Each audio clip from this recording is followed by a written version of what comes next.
Welcome, ladies, to the Real Estate Investor Show, providing inspiration, strategies, and insight to empower women investors to live balanced and financially free lives. Now, here are your co-hosts, Liz and Andressa.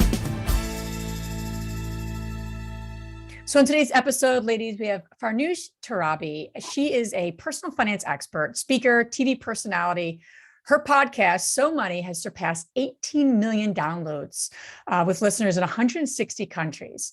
And what I loved about today's episode is not only is she incredibly authentic, real, down to earth, we get into so many different things around the not just the money side of it, but relationships as well. Because we all know as investors, money, relationships plays a big role as we invest and take our business to the next level. I think you're really going to enjoy today's episode. And she talks about like the relationship that we had with our parents in relationship to the money, right? This triangle, the new relationship that women are stepping into right now.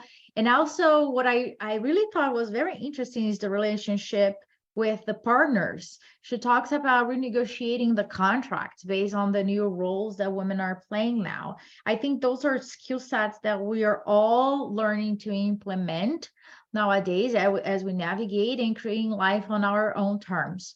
This is a must watch or listen, depending on whatever you prefer, episode.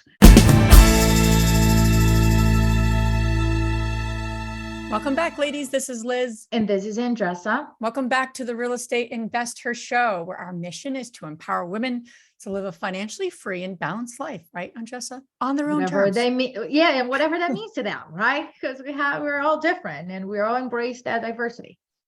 We are so incredibly excited and honored to have Farnoosh Torabi on our show today. So pumped to have you. You are such a breath of fresh air when it comes to money and women and just so many different pieces of the puzzle of everything that we stand for in our community, because money is a major piece to investing.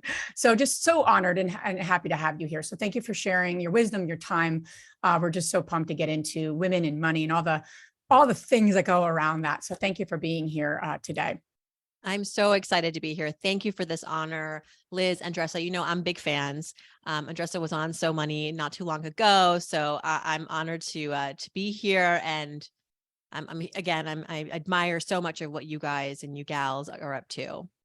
Well, thank you. Likewise. And before we get into all the fun stuff we're going to get to today, we like to get connected to all of you listening. We are so grateful and honored to have our audience and the women and men who follow us along our show, right? We'd like to get a quick story, quick something to get into your consciousness. Something that's coming up for us usually is coming up for the women and men in our community. So I want to share something on Jess. I'm on the docket. I have to look at my notes because if I don't look at my notes, I'll forget things half the time. But as we're releasing this episode and as we're recording it, we're early in 2023. So my husband and I are doing this. Mind Valley is a organization out there. I know Andressa and I Love it. Love what they do. And it's a course on the Silva method, which is a type of meditation. So anyway, our first day was today, right? And the first session, I have my little notepad out. My husband's like, "What are you taking notes for?" I'm like, "I really want to take this seriously. I want to listen. I want to take notes." He's like laughing at me. So I had my little notepad out. And basically the first session was kind of prepping you. And then he took you through a meditation. And it's all about a dynamic meditation, not like a breathing meditation. It's much more like dynamic and getting to your alpha state. And I can't fully explain what alpha state means just yet. I'm new into the course. Regardless, though, the meditation was about getting you calmed, but also very like you're not supposed to go anywhere else. You're supposed to get really calmed and also just not like, you kind of get connected to your deeper meaning and your deeper who you are. And again, totally new in this course, but that was the point of the meditation. So he's bringing you to this meditation. So as soon as he starts, his voice is very calming. It's 10 minutes. I hear this. It's in the recording. And I don't know if that's meant to be. No, but what is it? I didn't hear it. What you didn't hear it? Okay. It's like a woodpecker was in the recording with him. Oh. And I'm like, is there, so we stop and we're like, oh, there must be some weird thing going on. This is a big thing. Why is there literally in the back of this gentleman kind of getting you through this meditation. I'm like, there's two things happening. Number one, this is meant to be here as a throw off, or number two, there's something technically going wrong. And like, here we are, like ready to go with our little meditation in our 30-day course. So I want my money back. Exactly. That's what I was thinking. I want my money back. I'm going to email customer service. Can I get a discount? So I go to my phone. I'm like, it must be my iPad. You know, I have an older iPad. So I put the iPad aside. And then, so I start my phone. Again, he starts the meditation, get into your, and he goes, I'm like, oh my God. So I'm like, this is an opportunity. Yeah. And Matt goes, I can't do this. I'm like, no, this is an opportunity. This is our first day of our 30-day course to reset. And it's annoying, but isn't that the whole point? We want to like get into a deeper state. And this do you is know like if that was on purpose or not? Still don't know, but does it even matter? So my point to everyone listening is that, you know, in life, if you say, you know, I want this year to be, I want to be clear this year. I want to be I want to buy my next 5 properties. The universe is going to put so many things in your way because you've asked for what you wanted. And one of my intentions is to be, you know, more present, more, you know, and just present to what I'm doing. So the ticking mark was a test for us to say, are we going to continue? Or are we going to stop and make this an excuse as to why I can't listen to the meditation? So I just thought that a great example of, right, sticking to what we want, but the universe is going to bring things. If you want more common peace, you're going to get opportunities of a lot of lack of that because it's testing you. So stay the course, and I'll come back with an update whether the ticking noise was meant to be or not. I love it. I think that those are opportunities, right? But if we are not aware that that's happening, we get into minutia of going to this rabbit hole and we forget our purpose, why you even started. So really like getting present to the moment and saying, I'm doing this. Rain, shine, freaking snow, 5 inches, whatever that is. Woodpecker noises, Woodpecker noises or not. Kid vomiting, child doing whatever, you know, you name it, because that's our life. Yeah. Now the lines won't align in order for us to have this perfect scenario. I love it. Keep us posted. Doesn't really matter, but keep us posted because now we're curious. So Farnoosh, the first question we like to kick things off is, what is the lesson that has taken you the longest to learn in your, you know, professional life and your life in general? My gosh. Well, the longest lesson is probably what my next book is about. And it's taken me 42 years to get to this point. It's the book I think I was always supposed to write, but I wasn't ready for it yet. I still had a lot to learn. And it was that, you know, I grew up a very frightened child. I think a lot of us can relate to growing up in the 80s. I'm a cross Gen X millennial, and I'm the daughter of immigrants, Iranian immigrants. We moved here. I was born here, but my parents moved here in the late 70s, fled a revolution in their country. So they arrived here after taking a lot of risk. And when they arrived here, they were like, no more risk. We're going to play it safe. And to protect me, my mother was 19. She didn't speak the language. My father was at work all day. She intentionally made me afraid of everything. And looking back, it led to a comedy of errors as a kid, you know, that you can imagine, like I had a distrust of everybody, I was a very skeptical kid. I wasn't very optimistic. I was frightened. I was always, you know, on edge. And it was like, I got actually nicknamed Tarsu, which in Farsi means scaredy cat. Like I was that poster child for fear. I would run out of such situations almost to my detriment. I mean, it was like, you'll have to read the book to learn about those comedy of errors. But I think what I learned, what I had to do was essentially reparent myself, you know, since then. And not to say that I abandoned fear and that I have become fearless. And instead, it's rather that I've learned how to have a really mature relationship with fear, which is not something we learn. It's not something that society encourages us to do. If anything, it says, be fearless, abandon your fears, don't listen to these negative emotions. They will hold you back. But I'm here to say that I have achieved a great deal in my life, not because I've been fearless, but actually because I have learned how to dance with my fears and how to be more in control of this emotion, to leverage from it the tools that I need to make the healthy decisions that have afforded me what I think is, for me, a personally fulfilling life. And I want to teach this to others. It's the sort of thing where I got into my 20s still taking with me some of those, bad ways of reacting to fear. And it got me into a lot of conundrums in my 20s, and it was like derailing me. And I had to sort of stop and recognize what was going on, because the truth is, we all are scared. The world is a scary place. To say someone stop being afraid is disingenuous to the human condition. And so, yeah. you know me, I'm all about like, let's just lean into what's easy and what is authentic and what is natural. Fear is a real, it is a natural, it is a stimulus that it predates us. Like it exists for a reason. It is a protective stimulus. It is a protective hormone in our bodies. And, back in the day, it was more to protect us from primitive dangers. Now, more like societal, we've evolved. So societal dangers. And I think it's important to like be patient with our fears and befriend them, because otherwise it will run us over. It has a tendency to want to take over. It's a very powerful emotion. But I think that when you stop to recognize, hey, I'm afraid, here it is again, here we are again.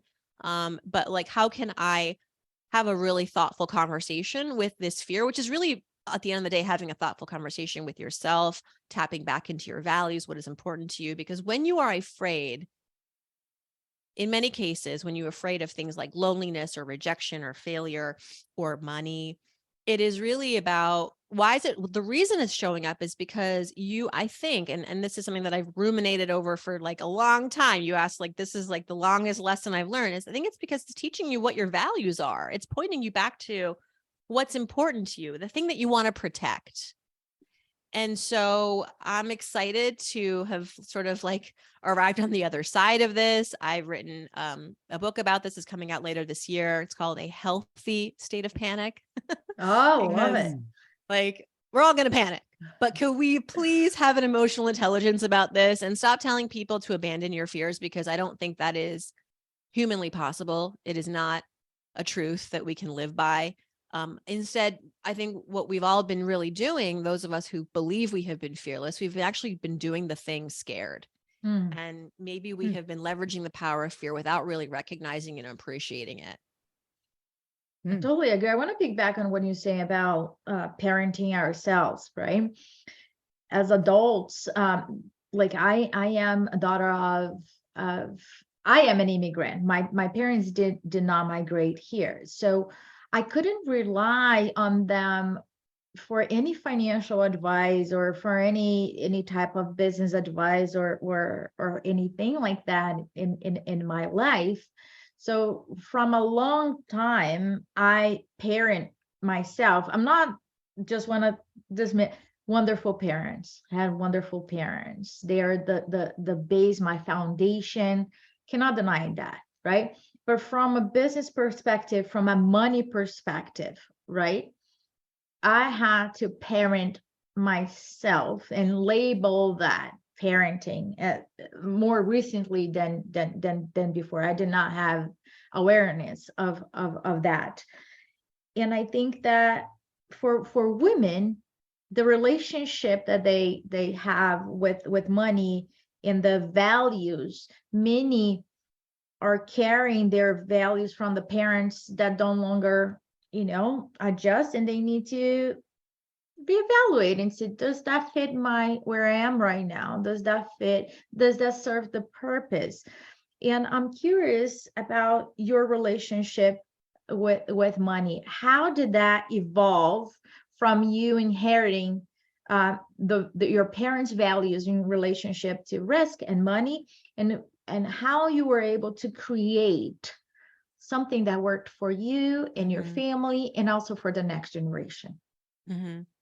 Yeah, thank you. And I too, I mean, our parents are our heroes. At the end of the day, they laid the groundwork. And I think any good parent, and I have 2 kids, recognizes that, your job is not to dictate, your kids' lives, their futures, but rather to create hopefully a foundation for them to build on, to recognize their strengths and celebrate that so that they can also recognize that in themselves and to do more of what brings them joy. And, and like, they're not going to agree with you all the time. And that was a struggle for me as growing up, because my parents, I think that was a generational parenting thing where they really did want to feel like they were driving you to the finish line. And again, as a daughter of immigrants, I think they came here and they really wanted to play it safe. They really just wanted to stay the course. My parents changed their names to American names. My brother, who was born 10 years later, I'm Farnoosh, he's Todd. Okay, does that tell you like where they were 10 years later? Like they were really hell bent on assimilating and to, just like the American dream was to basically get an education, work hard, finish the job after 35 years, retire. And compared to where they were, that was like bliss. That was heaven compared to the lack of opportunities. And my dad, the reason they were here is because my father actually couldn't study what he wanted to pursue in Iran. They had shut down the universities, in particular disciplines. You couldn't study things like, physics and engineering, things that were my dad's passion. So he came here and then ended up staying. So they literally could not do some of the basic things that they were given the opportunities to do here in the States. So I get it, that they did the best they could with what they knew, with the tools that they had. I think for me, again, it was a great foundation. I grew up while I did have this fear inside of me all of the time.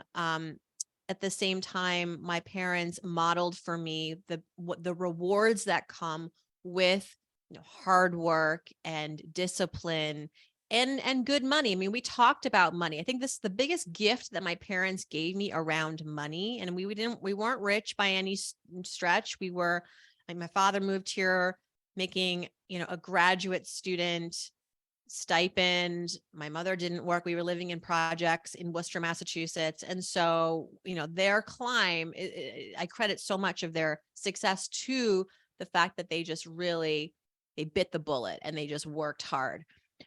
But the best gift, I think, was that we talked about money, which I grew up not realizing was unique. I thought that everybody talked about money like they did sports, and they talked about the weather. We talked about the good and the bad. And I heard my parents argue about money, which I don't know whether you think that's a good parenting thing or not, but I experienced all of it. And I think that's probably, it was what it was. And it helped me because it gave me this fluency around money, this comfort to talk about money, to see it in my own life, how it was unfolding, to ask questions, to not be afraid actually of money. The one thing I wasn't afraid of was probably money, growing up, because I saw there was a lot of transparency around it in my household. My parents fought about money a lot. There was a lot of power struggle dynamic around money. I saw that how money could really be this pain point in relationships. And it taught me to work on that very consciously as I grew up and entered relationships and all of that. And I also saw how, as women too, not just with my mom, but my mom's friends and our neighbors, women who didn't work or made less or allowed their partners to completely deferred everything to their partners, how that spelled disaster for them, eventually. And I didn't want that, so I learned, I was aware enough to know, like, okay, I appreciate the exposure, but I don't want that. This is not to mean that this is what it has to be for me. If anything, I'm going to rewrite this for myself. And I was very conscious about that. I mean, in my 20s, I was very hesitant to, which was a pro and con. I didn't put myself out there a lot. I was worried that my financial ambitions might turn off men. And so I kept myself back a little bit. I played small in the dating arena. I didn't want to I didn't date. Let's be honest. I was afraid of rejection because I hadn't seen that modeled for me. I hadn't seen like a woman who was in charge financially, professionally, and in a happy marriage, where there was this mutual appreciation of each person's paths. And so I struggled with that in my 20s, and I've written a book about it. It's called When She Makes More, being a female breadwinner and how that manifests in heterosexual relationships.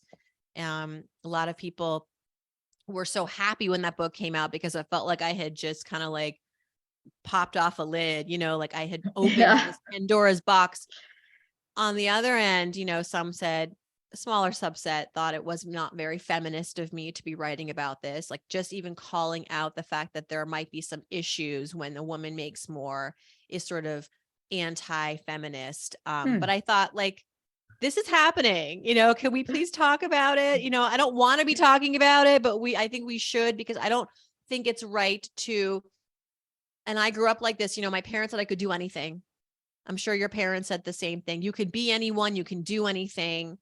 We are very targeted with our daughters in telling them this message, but it is a false message if we don't also arm them with the realities, the tools to face the realities of when they go and do all of the things, when they go to college, go to grad school, start the business, make the money, get the raise, become CEO, get it. You know what I mean? Like, we want that for them. Yeah. Can we also show them how to be that person in the context of a relationship? Because it does impact a relationship, how you spend your time, how you make your money, your relationship with money, your relationship with your career. It flows into your relationship with your partner. And it doesn't mean that it can't work. It just means that maybe there are some things to be aware of. There are nuances.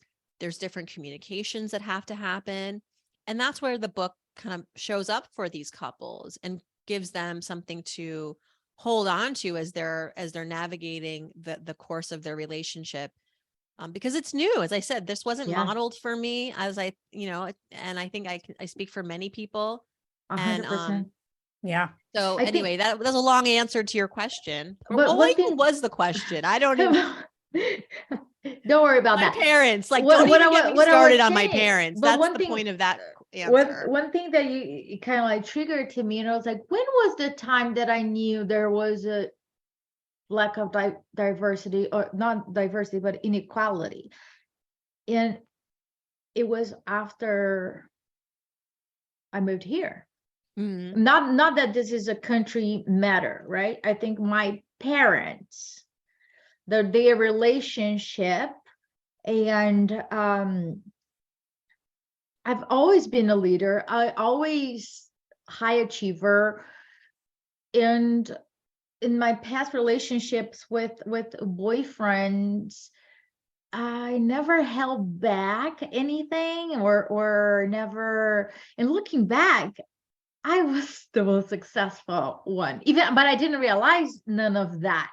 I didn't realize what overachiever women, the prices of being in this era, the penalties, the ambition right? penalty, as my friend Exactly. says, As I navigate my marriage and my divorce, I start becoming more aware of it.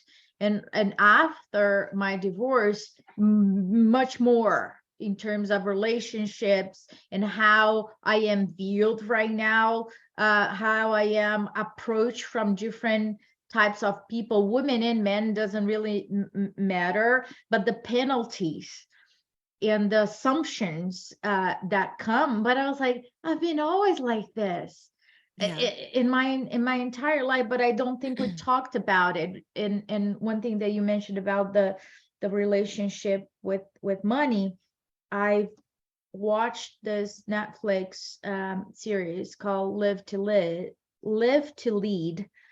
And one of the women was saying that women have not been citizens for the whole time.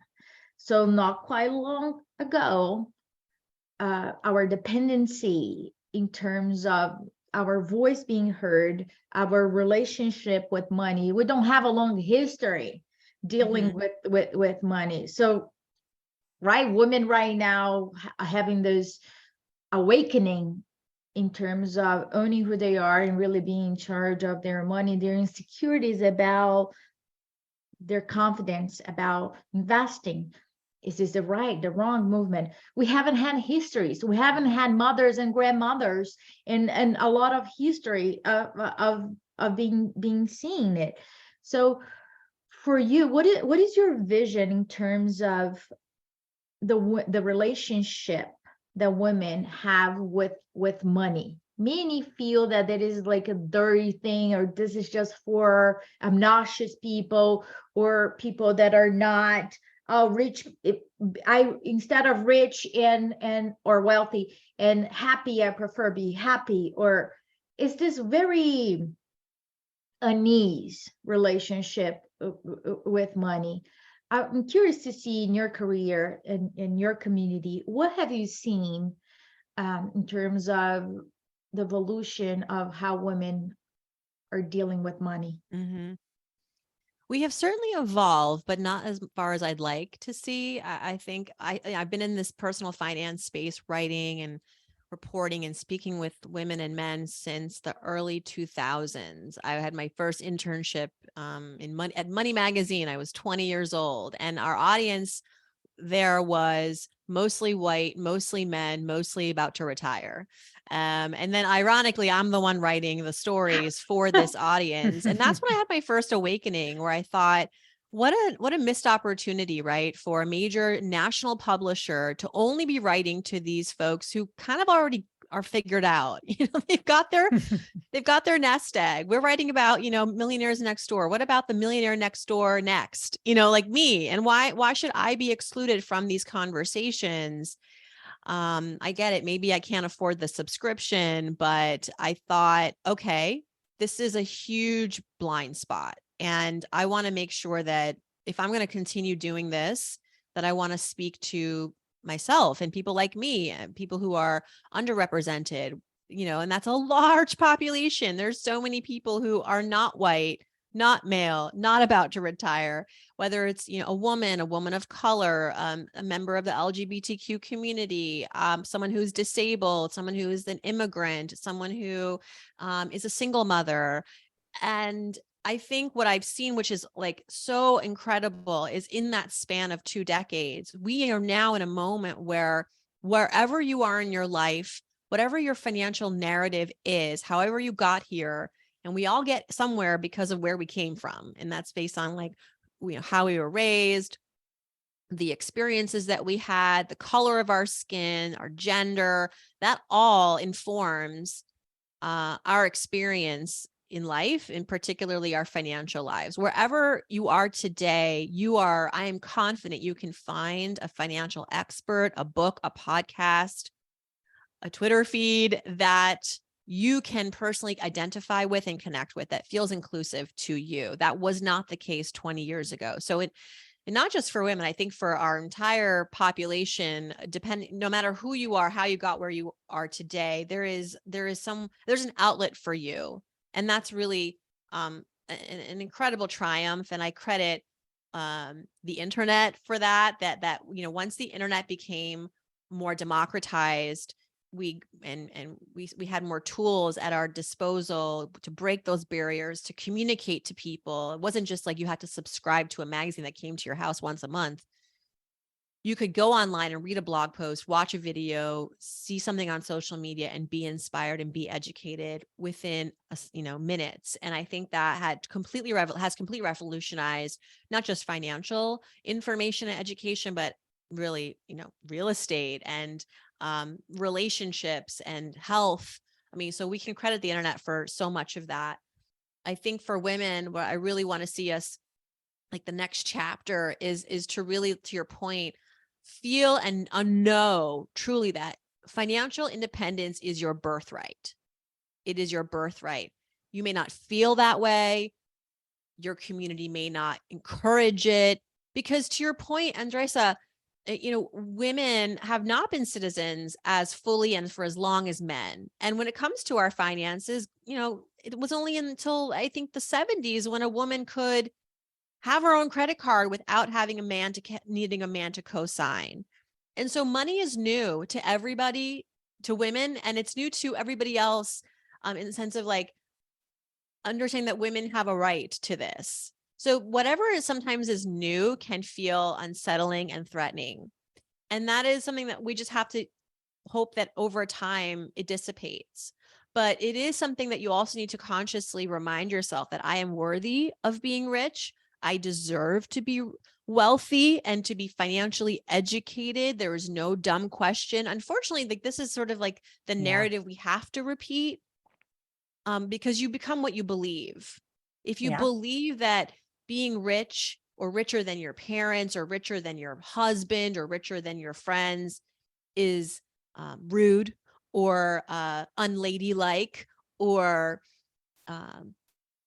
you have your priorities messed up. People think this, like if I focus too much on my career, my money, and I'm a woman, like I'm not a good mom. I'm not a good wife. I'm not a good sister. I'm not a good daughter. Similarly, men have these scripts, not with money, but with everything else. Like if I don't, it's like for them, it's the opposite. Like if I don't prioritize my career, my money, I'm not a good dad. I'm not a good father. I'm not a good husband. Provider. Right? So I'm not a good provider. They think providing means exclusively financially providing. So they also have some work to do. Sure. Men, we need to meet in the middle.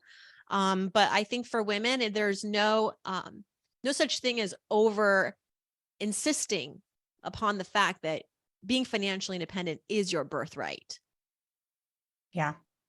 There's so much there. And I think we see that so much with the women in our community, right? Because they're the ones that are taking steps towards investing, buying the property, doing the flip, getting, putting their property on Airbnb. And what's fascinating from a couple's perspective, which is a topic near and dear to my heart. I've been investing with my husband for 17 years, and we're writing a book about investing as a couple and how to navigate that with all the different pieces of the puzzle, because it can get a little overwhelming and, working together. But, with a lot of the women in our community, it's the opposite. So they're the ones sitting there saying, this is, I've invested the time and energy into my family.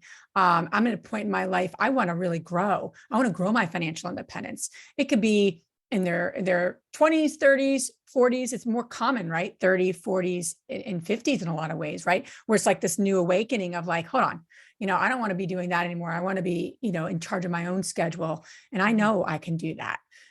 What we're experiencing with a lot of the women in our community is they have this, they're in that, okay, I got this. I know I can do this, but there's a little bit of trepidation, right? A little cautiousness. And then you bring into especially for those who are married or in a couple, what that looks like, because their role in the family is now different. They're not in that, in the same role they've been for the last decade. Now they're like, hold on, I'm traveling. I'm doing this. I'm looking at these deals. I'm taking our money and now investing it. Right. So it's really interesting, and it's not just interesting. It's a lot to unpack, because it isn't just money. It really balances it all out. I don't know what your thoughts are around that, but it's roles. It's 100%. So curious. I think whenever there is a shift in your relationship, whether it's one person's now working when they weren't, or one person's making a lot more than the other partner, or now you have more kids, or now one person's just like, you know what, I want to take a beat and I don't want to work. Everyone should have permission to exercise what they want, right? That ultimately is like a healthy decision for themselves. But I have I remember doing I don't know if it's an article or a podcast. A wise person once told me that couples, you have to anticipate, different seasons in your relationship, and your relationship is going to evolve. That's normal. How you kind of stay on track is you need to almost rewrite the contract every 5 to 10 years. Really. I mean, if you really are anticipating, you're on the precipice of a major change, a life shift for you together, whatever, that constitutes a sit down and a remapping of how the two of you will continue to contribute to your values, to your goals. That may mean outsourcing some help. That may mean shifting your hours during the day if you have children to accommodate for childcare. That may mean saving a ton of money for a year so that in the following year, the partner who wants to take a step back can do so with financial ease. And so I think nothing is a goal without a plan is just a dream. I read that today on Instagram. Okay. A goal without a plan is just a dream. Couples, if you're entitled to your goals, individual and together, but they don't really work unless you have a plan. And whether you're one of those couples that likes to just dictate and write things down and sign on the bottom line and notarize it, like, do you, but you have to be in concert. And I think, this is true for couples where there is an economic flip in the relationship. There's a financial providing flip in the relationship, or there's, I'll give you an example. When we had our first child, I was a full-time entrepreneur. My husband was a full-time worker in a company, and we had childcare, fortunately, but our childcare provider would leave every day at 4 p.m. because those were the hours that we had negotiated with her.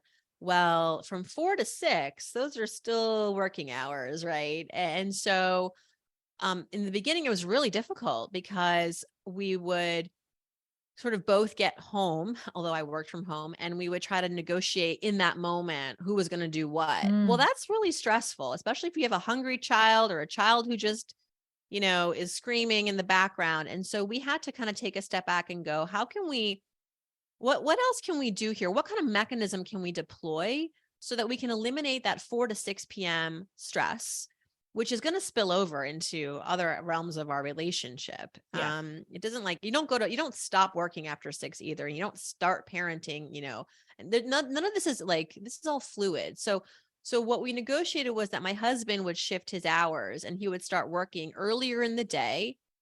And because my work was sort of got more intense after 3 p.m. He's more of a morning person anyway. So we're like, okay, let's just leverage what's already working for us. So he would get up earlier and do an earlier, 7 to 4, and I come home and be the full-time caregiver until 6. Or sometimes, but then at least we have a plan. We have a fallback plan. Sometimes it was I would do it, but it was at least a default that worked for us, and it continued to work for us until we felt like we could give our childcare provider more hours, and it worked for us. So sometimes you just need to stop and go, this isn't working. And it's not our fault, but we haven't really thought this through. What are some other resources at our disposal, things that we can invest in, help we can bring in, a rearrangement of our workflow so that we can accommodate for what is really the most important thing right now, which is taking care of our kid and making sure that our kid, that's the most important thing. My job's important, your job's important, but our child's life is most important. And anchoring it in that, what is the most important thing? Sometimes it resolves. You quickly can identify the solutions when you are clear on the most important thing that the two of you need to accomplish together. I love that you're saying that, identify that first, because then both of you are standing for that. Right. From that perspective, it's not like me against you. It's we standing for this common purpose. I love what you're saying about the contract, because I think for real estate investors that works well in our brains. Yeah. And I always keep thinking about, okay, property management company and raising the rent, there's an expiration. Yes. Right. So then it's time for us to sit down. So I also encourage, to plan that ahead. Well, when things happen, of course, let's sit down and rewrite the contract. But okay, in the midst of all the minutia, we might forget to do that and make assumptions, and then the conflicts and the turbulence and the chaos comes. That's a kind of a sign that we might have to sit down and rewrite the terms. And I really appreciate the fact that this is on the table to be discussed, instead of saying, well, but when we got married, you said, or he said, she said, whatever that might be. I don't think that that's the goal here, but creating the habit to renegotiate the contract, I think that's huge for a lot of couples that are working together, or for the couples that are dating right now You have the opportunity. Please talk about this before you get married and invest. Marriage is a contract. Okay. I Here, didn't make right? that up. That's a If thing. people want to believe that, agree to that or not, I am on the same page. It is a contract. I think that we as women, we are we get roles that we didn't sign up for because of assumptions, or we're not even conscious about it, is the default. And I think we need to start having those conversations to say, okay, Andressa, a horrible cook. I should not be in charge of cooking. So what is the plan over here, instead of, putting myself in that position? But in terms of habits, I think that creating these healthy habits with a spouse, Mhm. and healthy habits about, we are evolving here. Our family is evolving, and our family habits, financial habits, we can look at other models, but we can create our own. And I Mhm. love what you creating. So for you, I'm curious about, like, where are the besides having that negotiation of contract, what other healthy habits that you created for yourself, for Farnoosh, in relationship to money, how you Mm. evolved? Well, I like to leverage a lot of technology and tools. I am the daughter of a scientist, and I think I'm not hesitant to work with the trusted technologies, that whether that's an app or just, checking in with the various websites that house my money. I think it's important to be in the know. That is something that I think is foundational. A lot of us don't want to look at our money. We don't want to think about it. We don't want to look at our portfolios. And I get it. I mean, don't do it if you think it's going to create panic, and then you might do something you'll regret. Like, you look at your 401k right now or your IRA, and you're going to panic because it's let down from last year. That's almost all of us. So it's important to have that context, and hopefully that won't discourage you and you'll just stay the course. But I love looking at the numbers. It gives me comfort to see where I stand. There's nothing like the truth. And, it's very easy to try to be in denial of your finances, but, the numbers keep you honest. And so I do that. Whether it's, I use, I use the app Personal Capital. They don't pay me. I just like them. They're the first step level of it is free. You just get, my husband and I actually like it because we can tie all of our accounts to it. And I actually just bugged him this morning can you update some of your account passwords? Because they're not showing up on the Personal Capital, and I want to see our net worth. And it's just like, a daily check-in. But you have to know yourself. If you're going to panic, I wouldn't do it every day, but certainly, periodically checking in with your finances. I used to just look at the ATM receipt in college, and that was my bookkeeper. That got me into trouble because those aren't up to date or up to the minute. I also, when I work, basically, I have a business, and so I pay quarterly taxes. It's very easy to get a paycheck and go, oh, I'm rich. This is all my money. But you got to just be really disciplined about putting aside 30 to 40% of that for tax purposes. Mhm. And so creating an account separately for that, so that I don't fool myself into thinking that I have more money than I do. That's happened. And I've faced big tax bills at the end of the year that I begrudgingly paid. But I'm happy to pay my taxes. And I think I'll give you a tip, with my husband and I, with our finances. In the beginning of our relationship, it was very helpful to work with a financial advisor, Mhm. coming from different financial backgrounds, different financial makeups, accounts, all of that stuff. Having someone who could connect us and be sort of a source of wisdom and direction, and kind of take that stress off of me and him, was incredibly helpful. I recommend this.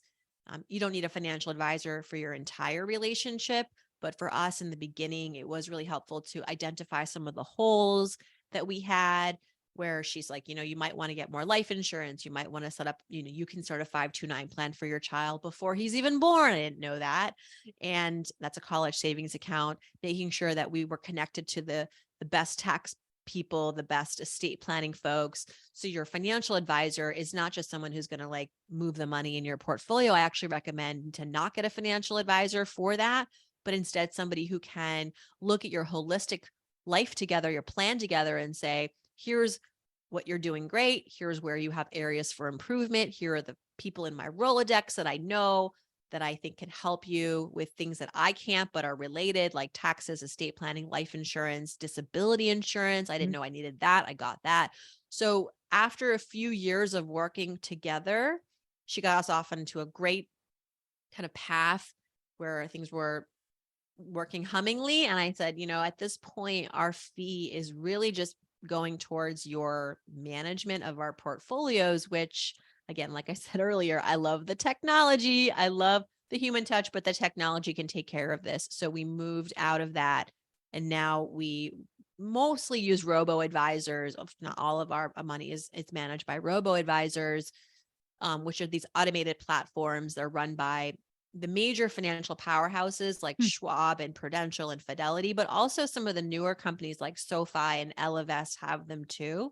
Essentially the same idea where you put your money, you allow the data robots to sort of design a balanced portfolio for you. It rebalances and you can automatically contribute. And so we know by now, the science has proven that a human being going in and trading your stocks all the time for, furiously, it actually underperforms just sort of staying the course, buying low fee index funds and rebalancing periodically to make sure your allocation is right for you, for your risk tolerance and all of that.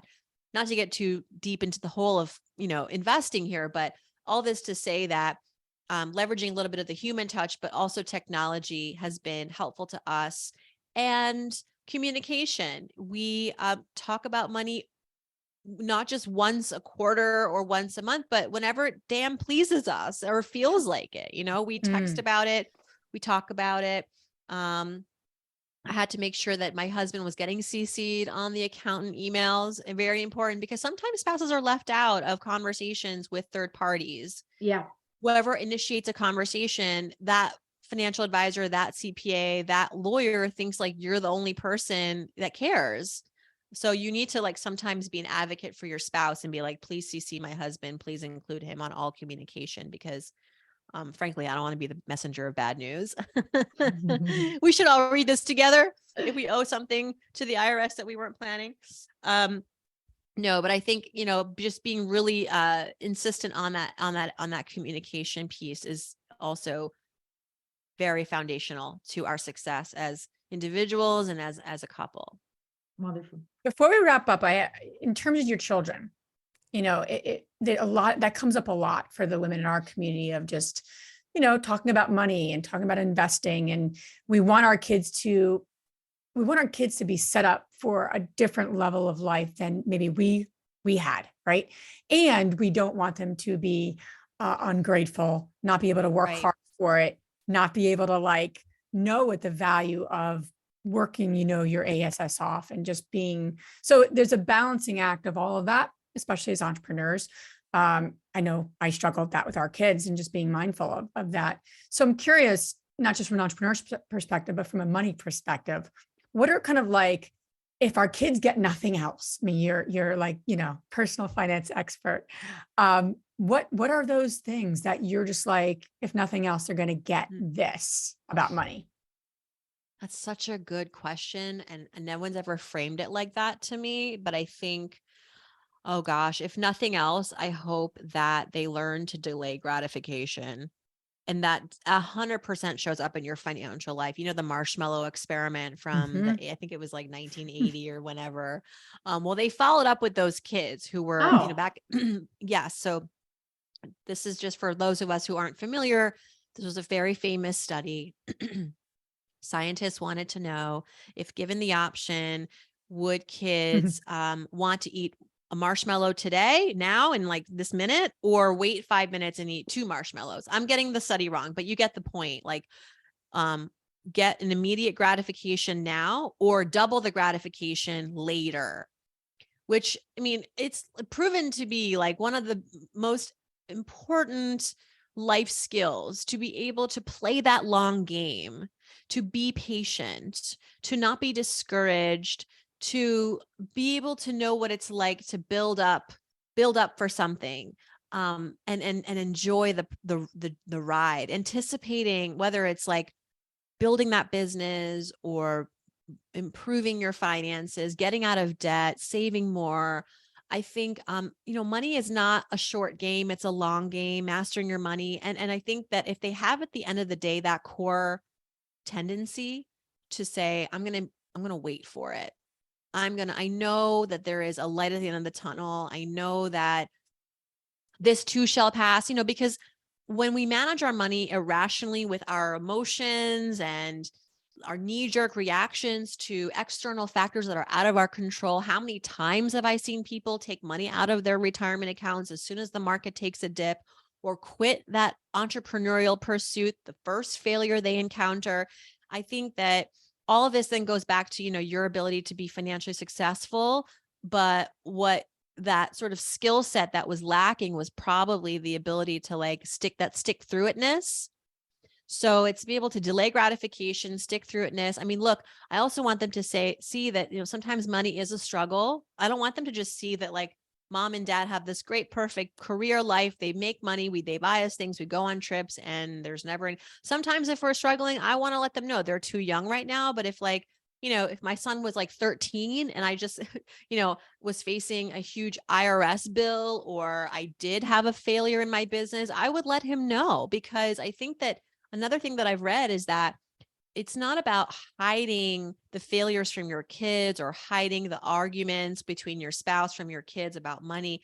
They need to see the other side of it. So if you're going to invite them into your financial life to show them the mess, or to show them what you're working on, the improvements that you need to make, also show them how you get to that finish line. They need to see the resolve, so that they can learn that there is, again, this too shall pass, that mom and dad worked hard and then they got the thing that they wanted. And that's how you get things, is that you stick to it. You work hard. You don't give up. You access your resources. You become creative. You become resourceful, taking your kid through that journey. So they're too young now to sort of be exposed to some of that.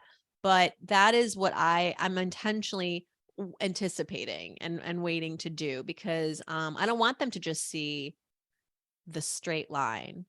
I didn't. And I know that benefited me. It's great. That's awesome. I love that, because I have a 9-year-old and a 5-year-old, right? And it's and showing, or even talking about what isn't working in the businesses that we have, and how we're going to move through it, is so valuable. It's almost like start talking a little more about that at the dinner table, or we have a monthly family meeting where we talk about our goals and incorporating that, what challenge did you have to overcome? I think that's great. Mm-hmm. Because you tend to sometimes go on the positive, what's working, So I love that. Great. You think they don't get it. You think they won't get it. You think they won't understand. You think that might traumatize them. But I think there is such a gift in seeing your parents overcome. My parents as immigrants, they overcame so much, and I don't forget that. And it's why I work hard, because I think I read the other day, it was an immigrant's narrative. He was like, I can't be lazy, because my parents, who immigrated here, with very little and so much to risk, I'm supposed to carry the torch. I'm the legacy. And I grew up in a world where I had freedoms, where I had more access than they ever did, where I had things provided for me that they didn't. So what is my excuse? Because, things didn't go my way that one time, I'm going to give up? No. That's not how this works. This is part of the journey. And that there's more for you waiting. Today I didn't take, I took my son to school. Usually he takes the bus, but I took him to school today. And on the way there, I asked him to scale his likability of the school. He's 9 out of 10. I really like the school. It's great. Because mommy works very hard to pay for this school. And then we got into the minutia about how much does it cost. And he goes to a private school. And then he's like, wow, why did you choose this school for me? I was like, well, mommy did a lot of research, and this is the best school that I have found, the system and where it is, how safe it is, the teachers, they're well prepared. He's like, oh, thank you. And I was like, you're welcome, honey. Yeah. Enjoy the school, take it, everything that you can out of it, because we're every day, right? We work to give you the best of it, but I don't want you to think that this is a given. This is not a given. This is not everybody. That's not all the kids that have the privilege that you have. And so we're going to be grateful for it. We'll continue doing it. But it was great for him to he's 7. He already start understanding what is $1, $100, $1,000, or what is it for him. It's a lot, right? So it's great to start having those money conversations with him and saying, this is not just easy to just say, yeah, just go there. No, we it's intentional. It is work, is work. So it's great to start having those. Yeah. And on the flip side, it's like, what do you want? Right. So it's good to want things and to say, hey, I have a goal here to do this, or to buy this. Okay. So let's talk about that. Cause it's like, I want to spend all my Christmas money right now. I'm like, right. Okay, let's talk about that. One of my dear friends, Susan Beecham, she runs a company called Money Savvy Generation. It's for kids and literacy. And she's been doing it for 25 years. One of the first stories I ever covered as a journalist, I found Susan and I was like, I need to write about you. And it was just a great encounter. And she's been a mentor to me as an older woman who's run a business and also as a mom. And one of her best tips on how to raise money savvy kids, this is her business, she's got 2 grown daughters, is when your child comes to you and says, I want, you don't say no, you say, let's write it down. Make a list. And if they're too young to write, they draw. But the point of the exercise is to demonstrate to your children that what they want is potentially possible, but maybe they have to prioritize. Maybe they have a too long of a list and there's only one birthday coming up and they're going to have to prioritize. Or, if they're a little bit older, it's like, well, this is the budget. So if this, sometimes just pen to paper. I don't know about you, but I'm a writer. Like I just, it like translates differently for me and it makes things more concrete. Nice. Love that. It's an old school tip, but it has benefited for generations. I like that. Farnoosh, this has been an amazing episode. Thank you so much for sharing all your wisdom and way of being with us and the audience. Where can the ladies listening learn more about you and follow you along your amazing journey? Thank you so much for having me. I've loved so much of this conversation. Listen, I have a podcast 3 days a week. I'd love for you to come hang out with me there. It's called So Money. And it's in its 8th year, which is like 106. Congrats. Thank you. Thank you. It's been truly at this point, the longest thing I've ever done that I've stuck with. And so that has to count for something. And like I mentioned, stay tuned for the book, which is out in October. It's called A Healthy State of Panic. I will be sending you both personally signed copies. I'm excited for it. And appreciate you again having me on and congrats on all of your successes. Awesome. All this information and the links will be on our show notes. Now we're going to transition to our fabulous 3 questions. And the first one, Farnoosh, is what's the most transformational book you ever read? The most transformational book. Oh my gosh. I don't know if it was transformational, but I think it was my favorite book growing up, and it was The Bridge to Terabithia. Did any of you ever read The Bridge to Terabithia? No, your children might be reading it next in their classrooms. It's a classic. And it's about a friendship between a young girl and a young boy. And there's a tragedy in it, but it really for me was like, it it just moved me. And I think it taught me about how to be close to someone, how to um, really be in a relationship with a friend or a partner, anybody, like how to be yourself. I was a kid who felt a lot of rejection and loneliness growing up. And I think that book made me feel seen. And I mean, I would reread it as an adult, and I gift it to kids now. I just think, and actually they based a movie off of it called My Girl with Oh, Anna Chlumsky Oh and yeah, Macaulay Culkin. I think it was oh based on yeah. that. of Yeah, course. it's Mhm. I similar. I think I don't know if it saw was a it. derivative of that or if it was just Okay. inspired, but it was about, again, a young childhood Mm. friendship that was very powerful and stayed with them as they grew up and with me. Awesome. Second question is, what's the most powerful routine that you do to create a financially free and balanced life, whatever balance means to you? Hmm. Ooh, I don't do it all myself. I can't balance it all myself. I invite the help of others, whether that's my bookkeeper, my financial, my accountant, and also I lean on other experts. I'm not the only expert in the room. There's so much inspiration out there. So I make sure that whoever I'm following feeds me that. Last question, which woman, famous or not, has inspired you the most? Oh my gosh. Whew. Well, I will say, because she just passed, Barbara Walters, I didn't realize just how influential she has been in my career path and in my desire to pursue storytelling. Without Barbara, as we know, there wouldn't be so many news tellers, journalists of women, and at least not in the celebratory way that we have them now and in the honor that we have them now. I think that we're only now starting to learn just how fierce she was and how good she was at her job, how deserving she was to be in that anchor chair and to be on the front lines reporting, and to have the success that she had. And I'm very grateful for, I never met her, but again, it's like, you don't need to meet your heroes. You don't need to meet your mentors.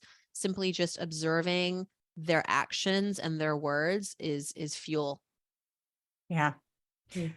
Farnoosh, thank you so much for being on our show. Appreciate your time and sharing of your wisdom and just sharing of yourself. So thank you. Thank you for taking all the time you did today to be with us.